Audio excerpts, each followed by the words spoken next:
নবীজি বলেন কথাগুলো যদিও ছোট ছোট, এই চারটা কথা যাদের মগজ আছে মাথায়, তামাম দুনিয়া দেখবেন এর ভেতরে লুকিয়ে আছে। আমার তো মনে হয় এই চারটা কথায় নবীজি যা জানাতে চেয়েছেন, আমার যতদিন হায়াত আল্লাহ দিয়েছেন, আমি এই চারটা পয়েন্টের উপরে যদি কথা বলি আমার জীবন শেষ হয়ে যাবে। সব এর ভেতরে আছে।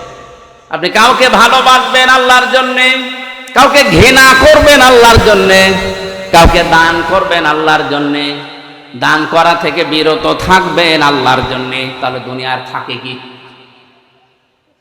এই চারটা গুণ যদি কেউ অর্জন করে, নবীজি বলেন ফাকাদ ইস্তাকমালাল ঈমান। এই আরবি গ্রামার যারা জানে, ফা ব্যবহার হয় 19টা অর্থে।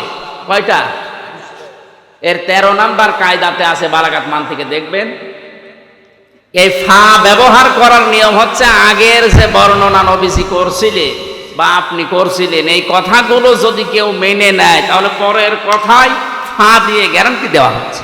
এরপরে আবার কদ আছে, কদ মানে নিশ্চয়, অবশ্যই।